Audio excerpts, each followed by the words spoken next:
Live from Cleveland, Ohio, presenting the undefeated, undisputed heavyweight podcast of the world, the Big Play Reflux Show. Okay, do you need medical attention? Yeah. What is wrong? I don't know. I know damn about it. Attacked by Chubb. He's to the 10. He's still running to the 5. He dips outside 1. He's doing it. Touchdown. Ready, away, back to goal. You're an idiot. You're an idiot. You don't know baseball. It's time. The Big Play Reflux Show.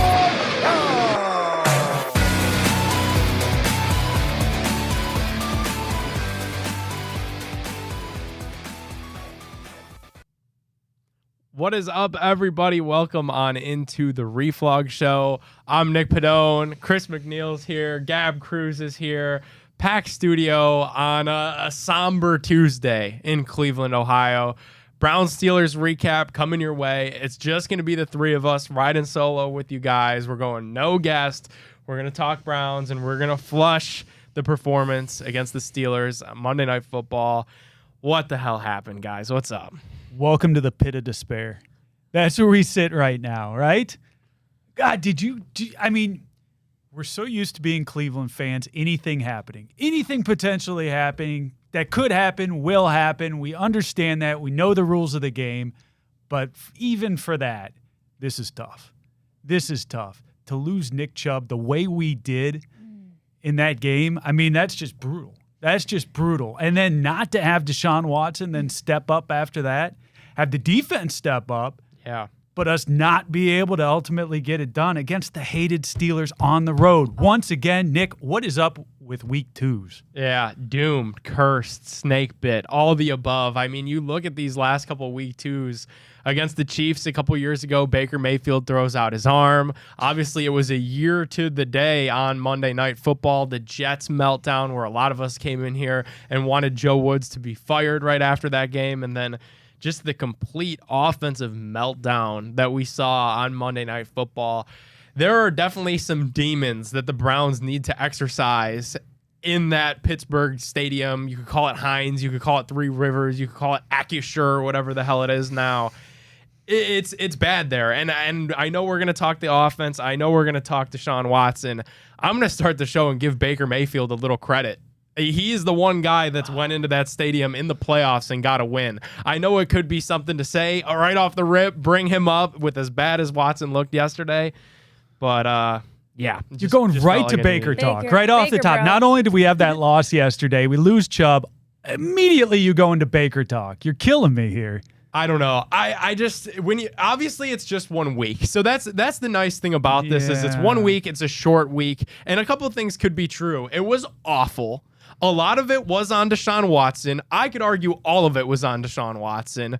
Yet at the same time, the season's not over. The season's not lost. But if you lay an egg on Sunday against the Tennessee Titans and that offense doesn't look good, Deshaun Watson doesn't look any better, the chatter gets louder because what we saw last night, and I think this is a big part of why I'm a little bit pissed off today. Last season, everyone was like, well, when Deshaun Watson gets on the field, all of this is fixed. All of this is cured. We're punting on the season. There's no such thing as punting on a season in the NFL especially, but really in sports. How many times have we seen teams get so close? The Oklahoma City Thunder, when they had KD, they had Russ, they had James Harden, 3 MVPs. They were like, oh, they'll be back. No, they never got back. The Cincinnati Bengals, they might never go back. The Browns punted on the year last year, and now when you look forward, okay, Amari Cooper's contract situation, what's that look like next year? Nick Chubb is coming off a devastating knee injury, and we're going to get into that and what that means for him. How's that look going into next year? Myles Garrett has that big contract kicking in. Wyatt Teller has his big contract kicking in. We know Deshaun Watson's contract. You're going to be strapped for cash heading into next season. The window is right now, and the Browns need to figure this out because they made the decision to punt on last year. They made this bed with this guy, and now they got to lay in it. Their only option is to hope. And I know that's Andrew Berry's big thing. Hope is not a strategy. Well, guess what, Andrew? If I'm you today, I'm hoping that Deshaun could figure this thing out because that is your only option. You gave up 3 first-round picks, $230 million fully guaranteed. You better hope he figures it out. Gab, you got any positivity for us over there? You know, I've really been sitting to think, like, how could you guys, I think, are longer diehard fans of Cleveland football than I. You trying to call me old again? No, Is that not another at all. shot at me? Not at all. I'm just saying I've been more in the baseball scene and grew up more of a baseball gal. And even I'm just so dejected. Like, That's a good word for I it. feel really upset. And it's weird how sports makes us feel this emotional. Because Yeah. I'm sitting here like it's not even just about the team and the season. It's like, dang, Nick Chubb, like couldn't happen to a better person. And also just how gnarly that was. And then I was also, you know, with our mental illness as sports fans, I was starting to put blame on myself.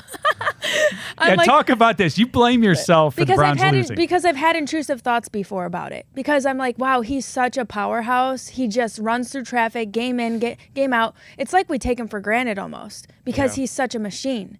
And he's so consistent and he's so many yards and it's just he just bulldozes and he's so strong and we watch him do his squats where the bar is just bending over and we think he's so superhuman that I have for sure. Yesterday, my sister were both saying, like, we both had an intrusive thought before the game about, like, what if he ever, you know, and now I'm feeling bad. Like, I can't believe it really happened. So you manifested this. He's a real human being. Like, it's crazy. And I know I'm like, did we manifest this? It's terrible, but it's real. You know, they are just humans out there. We probably take them for granted. I mean, it is all the work that he's put in for this team over the years. All we know is that it's a serious knee injury. It seems I don't know. Didn't someone say he could have lost his leg his though? leg that was already cleared up. So they took him to the hospital last night just out of precaution because had he, from my understanding, and again this is very dumbed down, not a doctor. Dr. Nick. We all attempted to do this during COVID. So it was had he torn the thing behind the knee, some vascular thing behind the knee, that's where it could have been a limb lost. It's not that severe. That's amazing. Checked it out last night. That's already cleared. He's out of the hospital and on his way back to Cleveland, probably back here as this show's live. So it's not that. This is our first nationally televised game of the year, and we're talking about losing limbs. We're talking about players losing limbs. It was a physical game yesterday. Why is it like that? And it was it's the same one too that he tore against. Can we talk about whether that hit was dirty or not? Because, you know, I never played football and I'm reading people's interpretations of this. Like, what are your thoughts on the actual hit that he took? I would like to say that it was just because you want answers, and maybe the league needs to look at it, but I don't know. It was like I just thought unfortunate in the moment, because we were watching this game together, and in the moment I thought, okay, yeah, that was a dirty hit. He went low. You know, back in the 90s, the Minka 80s, Fitzpatrick, right? Minka Fitzpatrick, yeah, like back in the day of football before concussions were really a thing. If you were to go at somebody's knee like that, there would have been a benches clearing brawl. Like that's a no-no. But now because there's so much focus on not hitting the head, you're kind of taught to go a little bit lower. So, and then the game was just such a bloodbath. Like Minka Fitzpatrick ended up in the hospital last night because Watson laid a block on him late in the game. So like it was just such a AFC North bruise battled game. Like I don't know, and it does suck for Chubb because when you look at his career from the 10,000 foot view, he has been the one constant through Hugh Jackson and Freddie Kitchens beefing on Hard Knocks to the Odell Beckham Jr. and the cleats and Rolexes and all the penalties there. And Nick Chubb was the one constant through Baker Mayfield and his mess, through all of it. Nick Chubb was there. Missed extra points, missed field goals. And it definitely does hurt not having there. And I wonder if, like, because obviously the way that we all feel as fans, as media, is just like not having that constant there. Some of those quotes that came out last night from the locker room after this loss, those guys were demoralized. I don't know what they were going to have to do. They were absolutely demoralized. Like, there were some really bad quotes that came out of that, and understandably so. That's their guy. Well, let's talk about that a bit, because you'd hope in a situation like that, you've got a locker room that's demoralized, that's dejected. They just saw their leader on the entire team, and Nick Chubb, go down. Who steps up? That creates a vacuum, right? That creates a vacuum for leadership within that locker room. You would expect, right, for Deshaun Watson to be the one who stepped through that door, right? He looked lost yesterday, Nick. And when he was even running the ball, he was running at like half speed. Yeah. It was like we were hitting the TV. Like, what is going on? I do not understand what we saw from Deshaun Watson, because he looked like a rookie out there. Yeah. I think that what we saw was a man dealing with grief in real time. Because, how do you? I mean, it looked like his controller died. Again, going back to the fact that they're human beings. Imagine, I mean. And he knows that he ain't the guy right now, too. So now, like, okay, the dude that was carrying my ass, let's really call it for what it is. The dude that was carrying my ass is gone. Arrow slinging, swashbuckling Deshaun Watson. We heard he was tearing it up. He was absolutely tearing it up this offseason, Nick. Chop said that this season was going to be a movie. It's a movie. Yeah, it was the Titanic last night is what the movie was. It's a horror flick. It's a snuff film. That's what this thing is. The Browns right now have turned into a snuff film. I'm sorry. We're talking about losing limbs after the second game. That's what that is. All right. Do we want to do a little fill in the blank? Get this show a little bit more structure, because it is all Browns related, and I think it gives us the best opportunity to answer some of these understandable, frustrated questions that we have heading into Tennessee in week 3. But really, it feels like heading into the 15-game gauntlet that faces the Cleveland Browns after what we saw yesterday. Before we do that, though, we should talk about our big play party from last night. Yeah. That was fantastic. As bad as the game was. It was I was sitting there, Nick, next to Greg Williams. Come get some. Listening to him break down the game. How fantastic is that? I'm just like pinching myself all night long, listening to him break down management of the Cleveland Browns. Yeah. Every single player on the Browns, the guys he used to coach. I mean, he's got an opinion on everything. On everything. And it all goes back to him, and it's fantastic. We had him there. Boobie Gibson was there. Josh Cribbs was right behind me, explaining everything that was going on in special teams. I mean, it was special. Ted Ginn Jr. showed up, made an appearance. I mean, star-studded appearance. I think that's what my stomach is in knots, because like, we had such a great night. They were winning the whole game. They completely outclassed the Steelers, and still somehow walked away with a 4-point loss. The Steelers did not have one play in the red zone at all, and the Browns lost by 4. Your enemy didn't even get in the red zone. The defense did its job, and you still found a way to lose. That's what bad organizations do. That's what bad coaches do. Ryan, let's fill in the blank.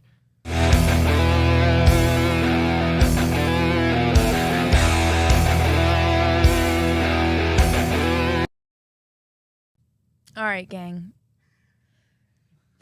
bringing it back. Why do we do this? This is what we signed up for. Why do we do this is right. I mean, there needs to be built-in therapy to any of these. All right, I got the first one. The Guardians lose to the Royals in devastating fashion, 6-4 after another bullpen letdown from Trevor Stephan.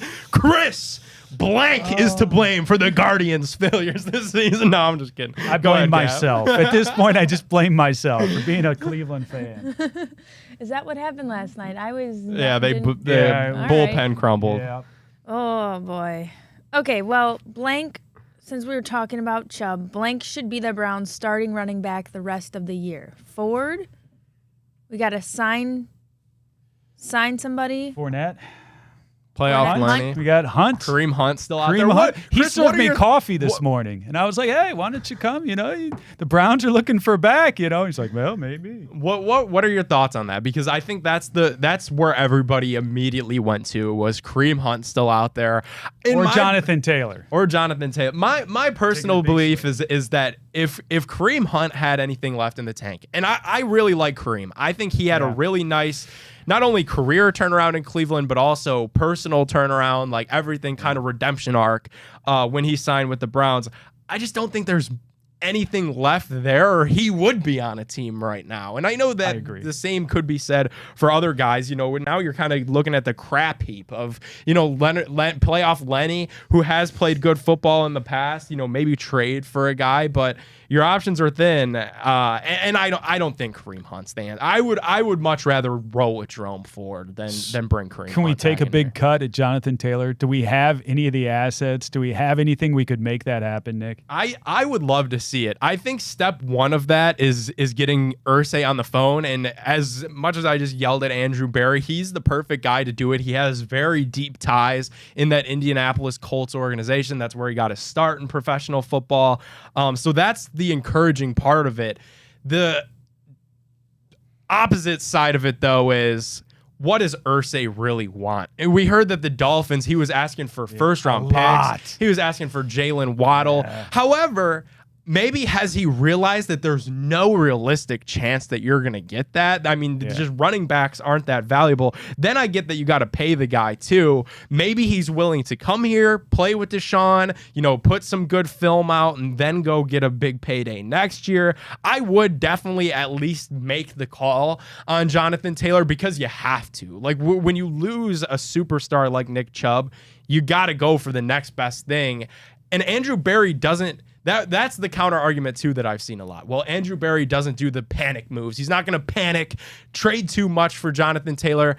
Andrew Berry does do the panic move when it's warranted. When Baker Mayfield was horrible, broken, he made the panic move. He gave up 3 first-round picks and $230 million fully guaranteed for Deshaun Watson. He just lost the best running back in football in Nick Chubb. Yeah. I do not put it past Andrew Berry to pick up that phone and start some conversations about Jonathan Taylor. So you're completely uncomfortable with the idea of Jerome Ford just being the bell cow kind of back for us going forward. I mean, maybe a little bit of Pierre Strong in there. I think that's where I'm more uncomfortable. So, like, maybe I would like to bring in, like, if they are, like, we're going to see what we have in Jerome Ford, okay, maybe then, like, you go, like, Cam Akers. Maybe then you go Michael Carter, you know, a smaller name. Maybe even Leonard Fournette, if it's going to be just Jerome Ford, because I don't have faith in Jerome Ford, Pierre Strong. Ford, he can hit some home runs out there. He did. I mean, we saw it. He's a home run hitter. That's what he is. Home run, and then not a whole lot past that.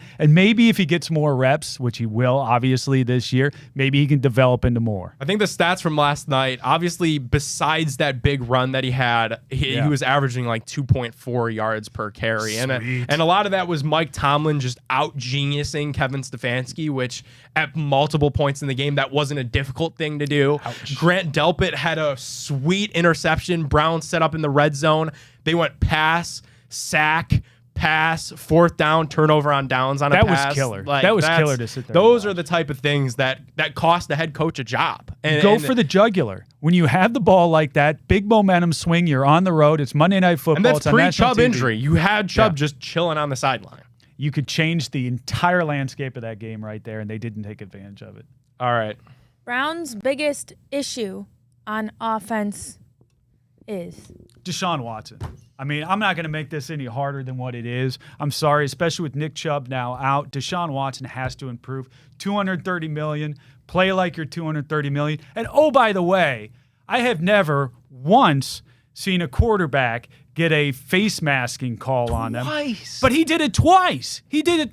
What kind of a leader on this team not only gets one face mask that changes and stalls a drive, but then does it twice? And then an unsportsmanlike conduct penalty when he pushed the ref, which, by the way, a very underlying part of today, and I don't think it's this dramatic. We know Mike Florio is a little dramatic. Oh, you're going to go the Florio report. It was interesting that he put it in his column this morning that the league is going to review that, and Deshaun could very well, like, it is in the rules that if you make contact with an official, that's going to be reviewed for a fine, a suspension, like that's a big no-no. You don't touch the ref. Yeah. So and he did. Here's my question. Would you be in favor of him being suspended for a game? No. Get DTR in there. No. Because you got people on Twitter right now saying, okay, go ahead, suspend Deshaun Watson, Bring in DTR. Let's roll. No, because here's the unfortunate piece, and it is, and I said at the open of the show, they made this bed and they have to lay in it. It's a $230 million bed that they've made, and now they have to figure it out. Even Nick, we want to win, and if this guy's not stepping up,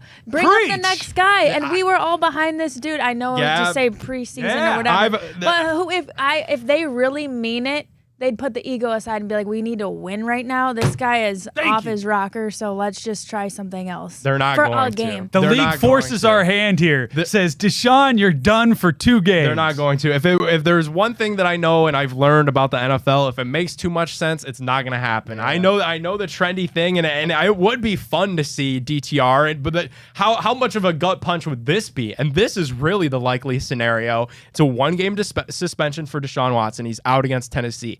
DTR goes in. Tennessee's defense isn't what it once was. They're not that good. DTR balls out. Lights it up. And then it's going to be Deshaun that very next week. There's no way that there's no QB controversy here, guys. There's none. They have to figure this out with Kevin Stefanski and Deshaun Watson. And one step further, not only is there no QB controversy, we know Deshaun Watson's not going anywhere. If this season doesn't work out and he doesn't figure this out, Kevin Stefanski is going to be gone. Whether you like him and you think he's a good coach, whether you hate him and you think he's a bad coach, whether you're somewhere in the middle like me, if they don't get this figured out, his ass is the one that's gone, not Deshaun Watson. Yeah, and I think you're right on that. All right, let's look defense. The Browns' defense is stout. I'll tell you what. They played well once again yesterday. Hostile environment. You know, Pittsburgh's not a great offense. Kenny Pickens looked like exactly what we thought he would look like. But the defense showed up. They kept pressure on him all afternoon. They caused turnovers. That's all we can ask for, and kept us in that ball game when the offense was doing nothing. So props to the defense once again. I'm very impressed with what Jim Schwartz has put together there. You know, I talked a little bit with Greg Williams, who by the way, invented the 9 wide, the wide 9 there, he says. But he's such a big proponent of what Schwartz has done in terms of moving guys around, and we saw that be effective again yesterday, and I like that. I like that they play with a little bit of fire, too. You know, Jim Schwartz is kind of hands on knees, crouched over, engaged in the game the entire time. I can't say that for really any other coach on the staff. He really has those guys playing with a lot of passion. Grant Delpit, we gave him a ton of praise last week. I said that was his best game as a Brown. I was wrong. This was his best game as a Brown. He went ahead and beat himself with that interception. The Browns defense is playing loose. It's playing fun. I'm going to take another dig at the head coach. I was really, Chris, disappointed in Stefanski when he took the podium after the game. Jake Trotter, great question right out of the gate. How would you assess Deshaun Watson's play? He said, we didn't play good enough as a team. Really, coach? Because I think your defense played damn good football. I get that you want to protect Deshaun Watson. I get that you want to protect yourself. Come on. You played it okay as a team. The defense balled out. That was a bad answer. And here was an amazing stat when I was looking through things. They had 7 plays the Steelers had for 202 yards. The rest of the 46 plays that they ran, you know how many yards they got? 53. Wow. 46 plays for 53 yards. So on the average there, they are just killing it. I mean, that's a very stout defense. I'm very impressed with what we got. Now the offense has got to carry some water. Yep, they do. And as long as that defense, we're going to continue to be in these sort of games and feel this type of way, because with that defense, you're going to be in all of these ball games. Like, they're all going to be close ball games, come down to a possession, come down to can your offense do its job at the end of a game? It's going to be interesting to see this the rest of the way, because that defense is very legit. It's probably top 5 in the league by the end of the year. All right, Miami and Baltimore are the only 2-0 teams. The best team in the AFC is? I think it's Miami. I think Tua, I believe in them. They're averaging like 462 yards per game on offense. I really like that.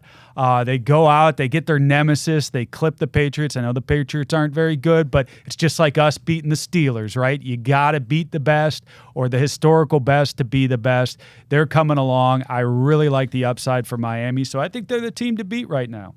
Yeah, I'm going to go with Miami too through 2 weeks. Probably the class of the AFC.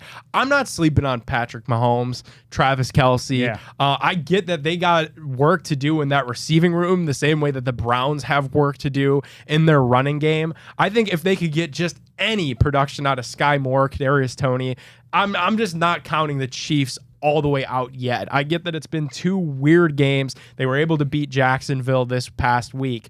But right now, it's got to be Miami. And I think a big piece of it is Mike McDaniel. The way that he has those guys moving on offense, it's really fun to see. Really fun. All right, last one. Coach Prime is... exactly what college football needed. Yeah. You look at the first part of this schedule, and it was really, really rough. There weren't a whole lot of big games. That all changes this week. This week, you got all kinds of ranked teams playing each other. Here, we've got Ohio State playing Notre Dame. But for the first portion of this season, it has not been that way. Coach Prime was the story people could rally around. And I'll tell you what, this is going to come up later. I think it could be the end of his run. I was just going to say. This week, which fits perfectly with the schedule. I think he's going to continue on. I think he's going to lose this week, but that whole energy is going to continue on through the season, and that adds an interest for those late games. I stayed up way later than I otherwise would have just to see what Coach Prime was going to do, and I think a lot of people in college football did the same. Yeah, absolutely. I mean, Coach Prime had us staying up until 3 in the morning watching a team that won one football game last year, watching the Colorado Buffaloes. Like, that's how exciting that guy is. He had Lil Wayne, Offset, like the stars were out in Boulder. Imagine being, I saw like all the tweets that were really cracking me up. Imagine being a senior that graduated from Colorado last year, and like you're sitting at your desk at your 9 to 5 seeing all this crazy stuff happening on campus. Like, damn, where was this when I was there?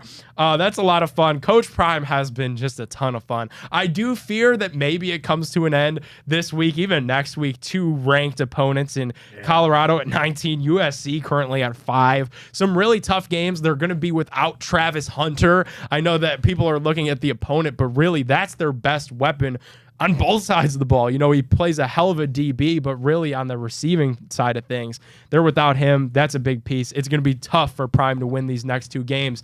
I thought it was said best on the Bobby Carpenter show with Anthony Schlegel. So many people are giving Prime grief, like, you know, he's too cocky, he's too arrogant, barely beat Colorado State. Wait until we see what he does against these 2 ranked teams coming up. He's a disruptor. People don't like that. People don't like that he rolled up there in his big hat with the glasses and all that was going viral, because he's a disruptor. He's doing things in an unorthodox way. He's going to have a big test cut out for him. But I think a big piece in this, too, this is year 1. He's a damn good coach, and he's going to be around for quite some time, Gab. All right, guys, that's all of our fill in the blank, believe it or not. We are going to keep the Browns and the football convo alive because, as we do on this Tuesday and usually on every Monday, we got to get you guys ready for the week ahead. Kevin Stefanski said, you know, that the best part of this is that it's a short week and that they got to get ready for the next game against the Titans.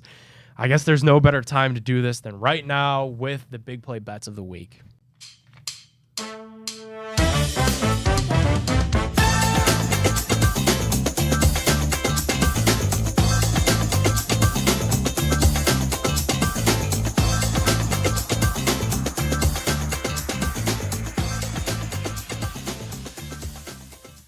Alrighty, our big play bets this week and every week are always presented to you by TIPICO Sportsbook. TIPICO lets you bet on all of the biggest football games with us all year round. You got to download it to check it out, what we're talking about. MLB, college football, traditional lines are there. Spreads, money lines, over, under. You could do your parlays, but what you got to check out on Tipico, and we talk about it every week, you got to download it to check it out, is the Big Play Boosts, where they take our favorite Cleveland sports teams, our favorite Cleveland sports players, and they boost their odds, giving us truly the best odds in all of Ohio. You're not going to be able to find these, same game parlays that we put together for the Browns, some of the Guardians boosts that we've did earlier in the season. You can't find that anywhere else. So right now, football season is the best time to give Tipico Sportsbook a try. Download it, and when you do, use that promo code REFLOG150. That's all caps, all one word, REFLOG150. You're going to get a free $150 bets on us, plus a $30 dog pound future to use on the Browns this Sunday. They're going to bounce back. We're going to build another Browns same game parlay for this upcoming week. Guys, we're tailgating with TIPICO 2 on Sunday. We're going to have the stage down here at Burke Lakefront Airport. There's going to be a big party going out front. Early chatter here is that we're going to have more people coming to this one than we had at the last one. There's really going to be like a true audience for the stage. It's going to be a lot of fan interaction. So download TIPICO Sportsbook with that promo code REFLOG150. Come on down to Burke Lakefront Airport on Sunday to watch the Browns game with us. You're going to get a free $150 bets on us, as well as that $30 dog pound bet. You got to be 21 years or older to gamble in Ohio. Gambling problem? Call 1-800-GAMBLER. Let's take a look at some of the bets this week. Take a little positive spin on the show. Chris, the Buckeyes were able to just bury the hatchet, leave all the negativity behind. I don't know how there's negativity. Ohio State's 3-0, but this week, big test. Buckeyes at Notre Dame. Ohio State 3.5-point favorites on the road against the Church. That was a nice bet for me last week, betting the over with Ohio State, and they went over by about 20 points. That was almost beautiful. Twice the over, and that Western Kentucky team could score. They could. I had not only Ohio State to beat the spread, I also had them to score first. So that little parlay netted me a nice return. So good on you, Buckeyes, and hopefully it's another good on you this week. You've traveled to Notre Dame. We've won the last 5 games over Notre Dame. It's funny, we haven't played Notre Dame as much as you would expect. 2 teams from the Midwest just so close together to play. 3.5-point favorites right now. I like the Buckeyes in this game. Kyle McCord, I think he gets a dose of confidence from what happened last week. We stop with Ryan Day. I don't know who my quarterback is. We kind of have Kyle McCord. I'd like to kind of sprinkle in some Devin Brown. We're not doing that anymore. We're going straight on with Kyle McCord. I like that. I like the Buckeyes to go into South Bend and take care of business on Saturday. I like it too. This is going to be a big test for them. This, as well as the Penn State game, is probably the closest taste that you're going to get to that Michigan game until the Michigan game. I like Ohio State here. I like the 3.5. Had I not seen what I saw against Western Kentucky, I would be a lot more nervous heading into this one, but that really felt like they exercised all those demons that we saw through the first 2 weeks. Kyle McCord has that confidence in him now, and really it was a slow start to the game for him too. It really kind of came out in that second quarter. I like the Buckeyes in this spot. Gab, are we going for a sweep here of Ohio State against Notre Dame? Let's freaking go. All right. We need to boost the positive morale. We do. We need to start somewhere. We might as well do it with the 3-0 Buckeyes. And this would be a big win for them. I think in the CFP kind of rankings, the standings, you get a nice win here in South Bend. Yeah. You're back in that top 4. No questions asked. All right, let's go to Thursday night football. The Giants, good Lord, man. Brian Dable, 10.5-point dogs on the road at the 49ers. That is a huge spread. Over under is 45.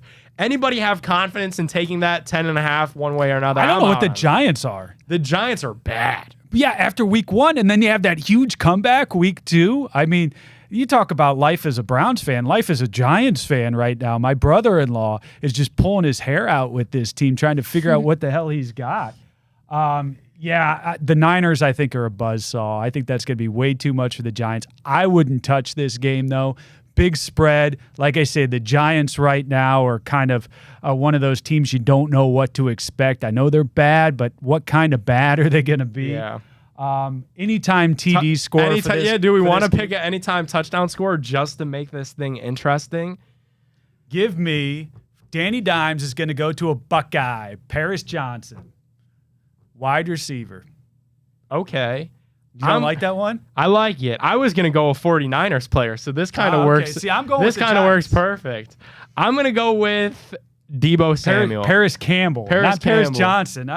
confusing my Buckeyes. Your here. Paris is. My Paris is Campbell. wrong. Paris. That would be cool. I'm gonna go that, and that's definitely probably a long shot too when those odds come out for Thursday Night Football. Yeah, I'm gonna Paris go a too. little bit safer. I'm gonna go Deebo Samuel anytime touchdown score. I would like to see the Browns maybe watch this game and use Elijah Moore like Deebo Samuel. What happened to all that chatter? I haven't seen that really, but a couple times. I would like to see a Deebo anytime touchdown. It's in San Francisco against the Giants.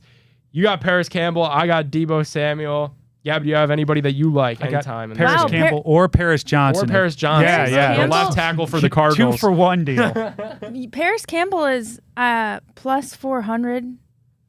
There you go. Respectable. That's There you go. okay. That's good value right there. I don't know. That's a little risky for me. What's thinking- Paris Johnson? What's Deebo Samuel, Gab? Debo's plus 115. Okay. That's something I would do. Little safer, but still plus money. I like that. Yeah, if you stack that, now all of a sudden we got a little.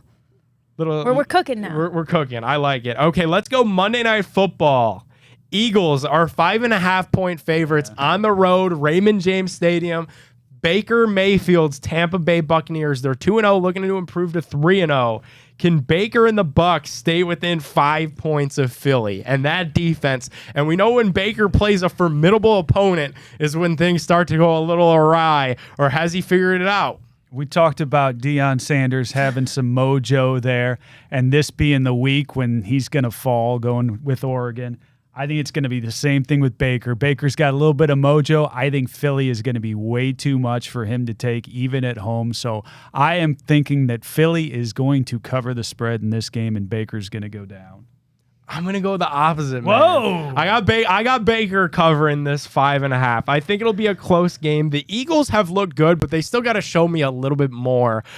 Just kind of some up and down play out of them, and it's not like Baker has beaten nobodies. Like I get that the Vikings are 0-2, but there's a good football team in there somewhere. The Bears were able to bounce back. I don't know. I have a weird feeling. It would just be so Browns for Baker to go out there in prime time on his home field. We know Baker always plays better at home too. I think he covers that 5.5. That's the other thing. It's like right after we stink it up it's on Monday Night Football. Always he happens. comments, Always happens. I didn't even think of that angle. Gab, are you riding with Baker? Or do you think the Eagles get the best out of him? I know, what a weird place to be. I'm leaning towards your argument, Nick. I couldn't convince him. I know. Not to be such a Baker There bro, you go. but All right. Damn. All right. How about this one? Monday Night Football. The Rams are 2-point dogs in Cincinnati. The question this week is Joe Burrow going to play in this game? The Bengals are off to a hell of a mess of a season. 0-2 start. Rams just 2-point dogs. I personally think Joe Burrow is going to play in this game. I get that you got to make him questionable. You got to probably hold him out of practice today. Early throughout the week, they're going to ease him in. But I think he's going to play, and I think the Bengals probably get off the bender here and they get a win.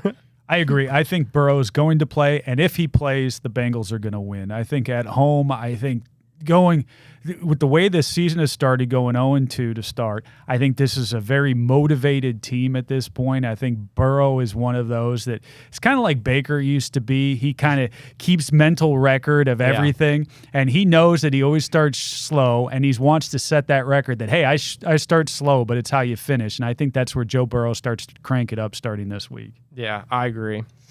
Gab, are we having a clean sweep of the Bengals? Any love for the Rams? I root for Burrow. I really do, and I think it's just because I get enough Twitter messages that say that I am look like the girl version of him.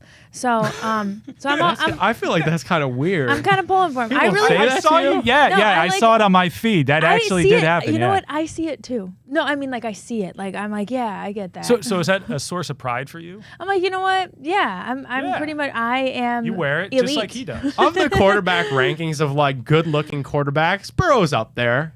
I'm not going to. He's up there, like Burrow, Jimmy G, of good-looking. Like they didn't compare Gab to Big Ben. Then I'd be like, oh, Gab, you gotta block that guy. Burrow, that's a good compliment there, I think. No, like when they do the like swaps to make the quarterbacks become women, you know. Oh my God! I'm Yeah, like, yeah. I see it. I'm like, okay, you All know right. what? All right. We're clipping that. We got to get that Burrow girl QB meme. I know exactly what you're talking about. You know what else has been cursed that I've seen everywhere, and I hate it because he cut his hair after the one loss, and now they're like, oh, is he going to cut it again? The bald Burrow. Have you guys seen that? Oh, yeah. That picture sucks. I hate that picture. Nick, I made that picture. Did you really? That was my meme. I Yes. hate that. Yes. I hate that. I didn't know that you made that. I made that in an app, yeah, over like dinner watching the game. Yeah.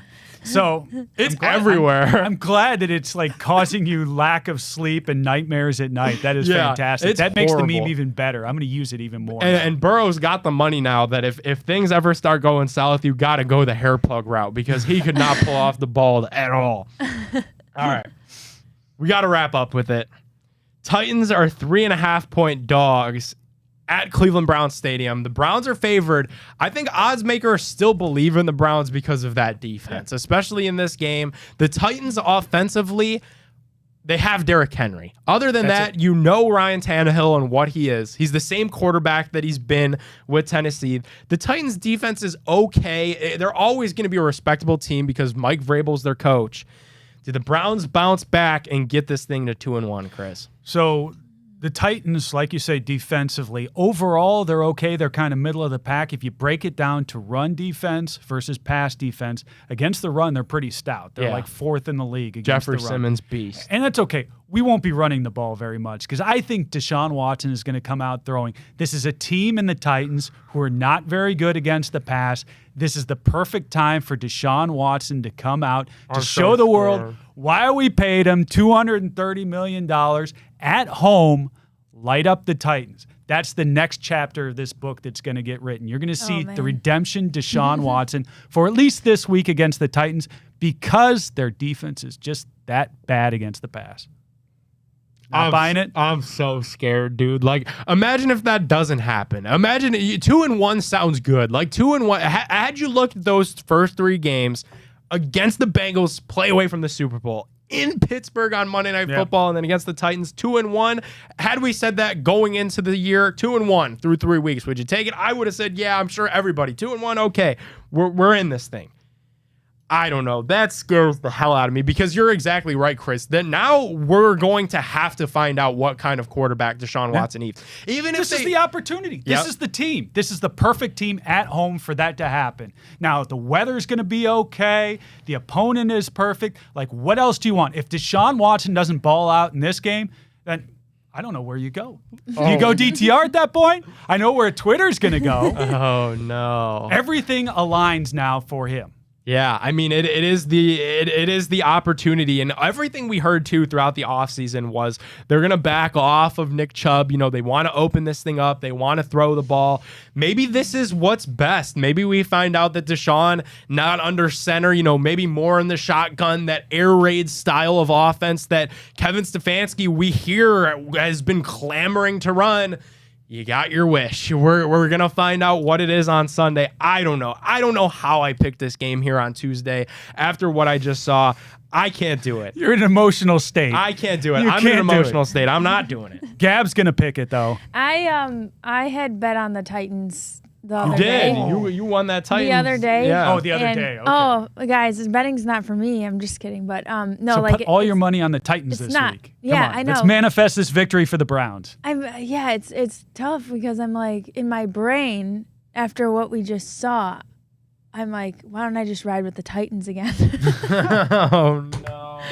but, All right, cursed us but as a last week, so now Clevelander- curse the Titans. Say I know. yes. I all just- pro Titans. I just have to Curse them. channel some intrusive thoughts about the Titans. And here's my perfect intrusive thought. I won once. It'll never happen again. So Titans money line? should I? Plus money. Put $5 on it. Yeah. Worst case scenario If is I the put Browns money lose. on You the- feel horrible, but you Yeah. made $15. Exactly. If I put money on it, it's more possible that the That's Browns really will what win. it's all about. All right, do we have an anytime touchdown score in this game? I'm going to Derrick go ahead and Henry. I want to say mine first. I think they enlist a little bit of confidence in Jerome Ford. Even if they go find a running back this week, if they sign Lenny, maybe they bring back Kareem. I think the thing that Kareem has going for him, he knows the playbook a little bit, so it wouldn't be like you're bringing a dude off the street and then he's got all this catching up to do. I think you just give it to the guy that you got. You get Jerome Ford in the end zone. You give him a little bit of confidence going into the rest of this season. And I like that pick. That probably would have been my pick. But now that you've taken it, I'm going to go with the Chief. Okay. David Njoku. He is going to get himself a touchdown. We need it. We keep waiting, Nick. We keep waiting for this guy. All the physical tools. You think that he's going to have just a breakout game for us where he's really going to connect with Deshaun Watson. A little bit of what we saw in the preseason. Maybe that comes back in this game, and that's what I'm going to go for is right off the bat. He's going to hit the Chief. Big touchdown, set the tone. Love it. Gab, do you have a player that you like? Anytime touchdown as we wrap this thing up? Yeah, because I have to play my reverse psychology role, so I need to do Henry is going to score a touchdown. Derrick Henry, anytime touchdown. You know, he has not rushed for 100 yards yet in either of the games this year. On that note, thank you guys so much for tuning in to the Reflux Show right here on Big Play. Hopefully that doesn't happen on Sunday. He's Chris McNeil. She's Gab Kruez. I'm Nick Pedone. Thanks so much for tuning in. Make sure you download that TIPICO Sportsbook app, promo code REFLOG150. You could listen to us also now live on the iHeartRadio app. Download that. Tune in to the Reflog Show every week. We got replays going of all of our shows all throughout the week. You got the Fontana Show daily with Matt Fontana, 9 a.m. to 11 a.m. Chico Borman every day starting at noon until 2. iHeartRadio, man. We're on the radio, Big Play Radio. Go download that iHeart app, and we will see you guys next week. Until then, peace. It's time! Streaming live from Cleveland, Ohio! Presenting the undefeated, undisputed heavyweight podcast of the world, the Big Play.